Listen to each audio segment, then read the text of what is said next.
The morning sun rose gently over the small town.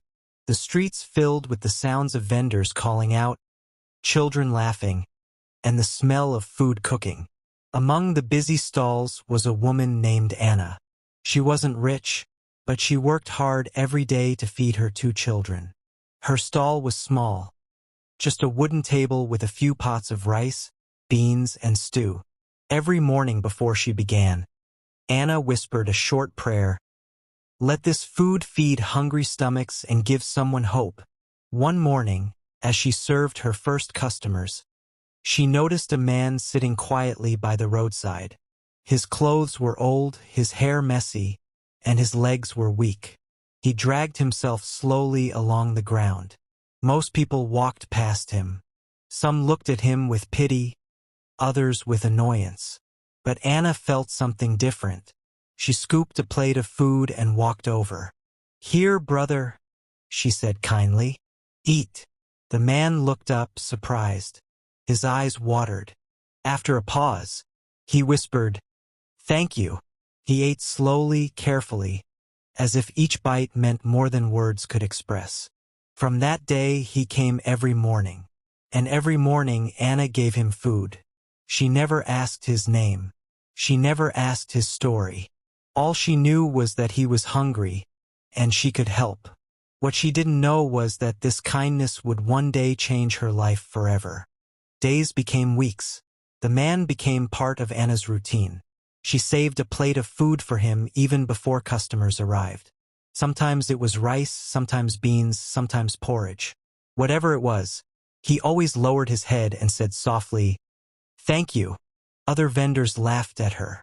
Anna, why waste food on him? One woman said. He can't pay you back. Anna smiled. It's not business. It's kindness. Her children sometimes complained too. Mama, we don't even have enough money. Why feed him every day? Anna would pat their heads. Kindness is like a seed. If you plant it, it will grow someday. But life wasn't easy. Many nights she returned home with almost nothing. Sometimes she wondered if she was foolish. But when she saw the man sitting quietly, waiting, she couldn't bring herself to stop. Life was not always kind to Anna. There were days when her little stall was busy and she sold everything, returning home with enough money to buy food for her children and maybe even save a small amount. But there were other days when business was painfully slow, and every coin she earned slipped through her fingers like water. One particular week, heavy rain poured every day. The streets flooded, customers stayed indoors, and hardly anyone came to the market. Anna's food spoiled in the pots, and she lost more than she earned. That evening, she returned home tired and empty-handed. Her children sat quietly, waiting for dinner, but all she had was a small piece of yam to share among the 3 of them. As they ate, Anna tried to smile, but inside her heart was heavy. After putting the children to bed, she sat by the dim glow of a kerosene lamp. On the table in front of her were just a few coins, not nearly enough to pay rent, not nearly enough for school fees, and not enough to buy fresh food for the stall the next morning. She buried her face in her hands.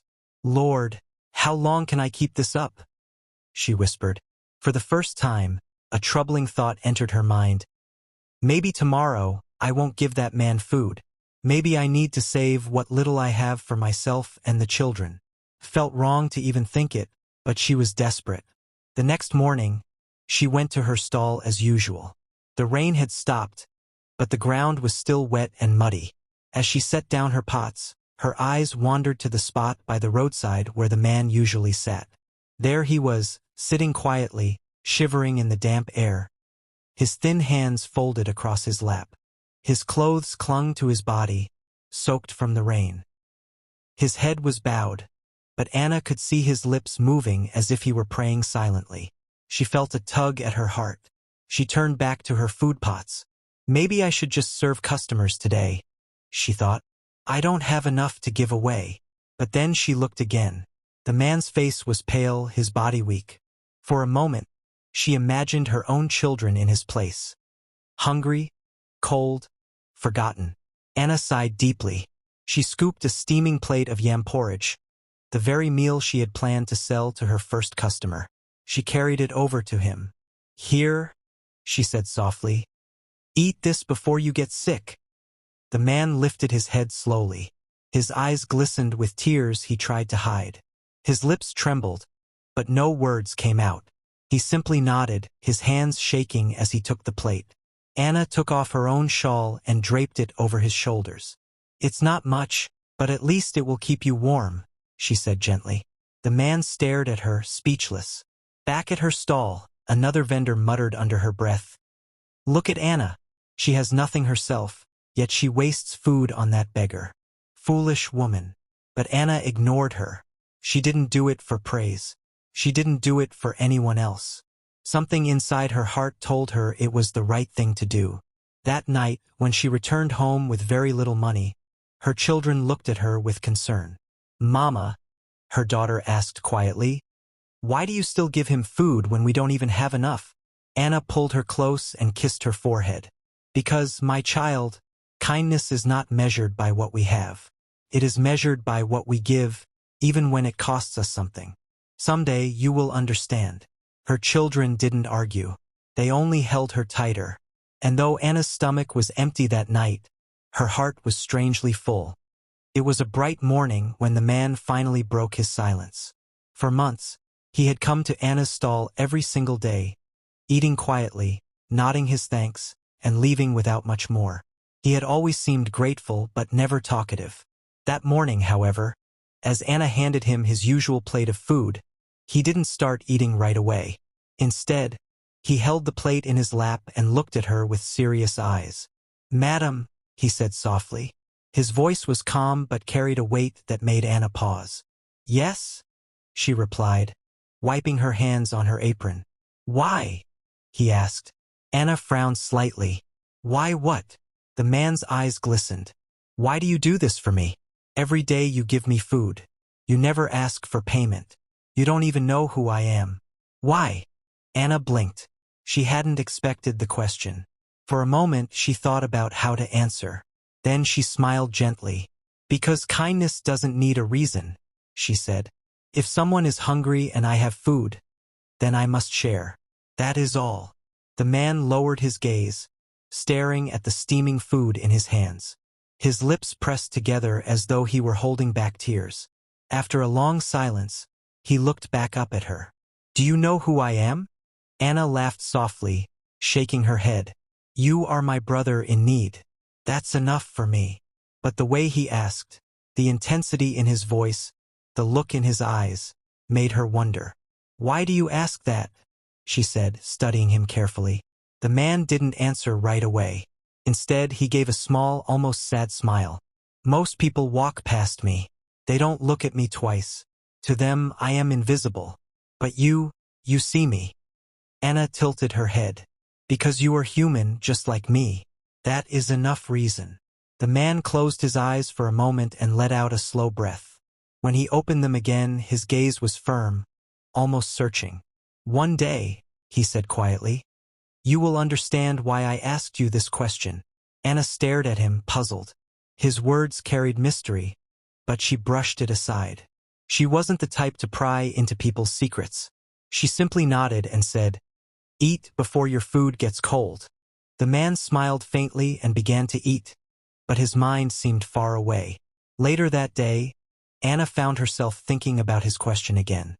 "Do you know who I am?" Why had he asked that? Why had he looked at her that way? For months, he had said almost nothing, and now he spoke as if he was carrying some great secret. But Anna shook her head. To her, it didn't matter. He was a hungry man and she had food. That was the beginning and the end of it, or so she thought. One chilly morning, Anna carried her pots of food to the stall as usual. She arranged her table, prepared the plates, and glanced toward the corner of the street where the man always sat. But the spot was empty. First, she thought he might be late. She kept looking up from her work, expecting him to appear at any moment. But as the hours passed, her heart grew uneasy. By the end of the day, he still hadn't shown up. The next morning, Anna set aside a plate for him again. She placed it carefully at the edge of the table, glancing often toward the roadside. But once again the spot was empty. Day after day, the man did not return. "Maybe he's gone," one vendor whispered. "Maybe he died," another muttered without care. A few even shrugged and said, "At least now Anna can stop wasting food." But Anna didn't feel relief. She felt an emptiness she couldn't explain. For months, he had been part of her daily life. His quiet gratitude, his bowed head, his whispered thank you. She hadn't realized how much those little moments had touched her heart until they were gone. Some nights, as she tucked her children into bed, she found herself wondering where he might be. Was he lying sick somewhere, hungry, alone? Or had he simply vanished into the world, never to return? Weeks passed. Life went on. Customers came and went. But Anna never stopped glancing at that empty corner each morning. Something inside her told her the story wasn't over. Then, one bright morning, as Anna was arranging her food, a sound of engines rumbled down the street. She looked up and froze. A line of black cars was pulling up near her stall. Shiny, sleek, and out of place in the noisy marketplace. Doors opened, and men in clean suits stepped out. The crowd gasped and gathered, whispering in shock. And then, from one of the cars, a man stepped out. Anna's breath caught in her throat. It was him, the same man, but not the same. His clothes were new, his hair trimmed, his shoulders straight. He walked with a cane, but with dignity, not weakness. The crowd murmured in disbelief. "Is that really the beggar?" Anna's heart pounded. Could it truly be him? The man walked up to her stall. "Anna," he said gently, "do you recognize me?" Anna's hands shook. You're the man I fed every day."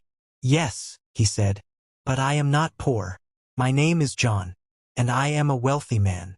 The crowd gasped again. Anna's mouth opened in shock. "But why sit by the roadside like that?" John's smile faded. "Because I lost faith in people. I wanted to know if kindness still lived in this world. So I disguised myself as a beggar. I wanted to see how people would treat me when they thought I had nothing." He looked at her with respect. "And you gave me food every day. You gave when you had so little yourself. You reminded me that goodness still exists." Anna's eyes filled with tears. John said firmly, "From today, your life will change." Right there, in front of everyone, John announced that he had built a brand new restaurant for Anna. He also handed her papers showing that her children's education would be fully paid for. Anna fell to her knees, crying, "Thank you, Lord." The vendors who once mocked her stood silent, ashamed. Customers clapped and cheered. From that day, Anna's small stall became a busy restaurant. People came not just for food, but for the story of a woman who fed a beggar every day, only to discover he was a wealthy man in disguise. And Anna never stopped her kindness. She always kept food aside for the poor. She knew more than ever that kindness is never wasted. And that, my friends, is the story of Anna, the woman who gave food every single day to a man she thought was a beggar, only to discover he was a wealthy man in disguise. Her kindness didn't just feed a hungry stranger. It transformed her entire life. This story reminds us of something very powerful. When you give from the heart, you never truly lose. Sooner or later, kindness finds its way back to you. If this story touched your heart the way it touched mine, then don't forget to like this video and share it with someone who needs hope today. And most importantly, if you want to hear more inspiring stories like this one, make sure to subscribe to the channel and turn on the notification bell so you never miss a new video. Because here, every story carries a message, and every message can change a life. Thank you for watching, and remember,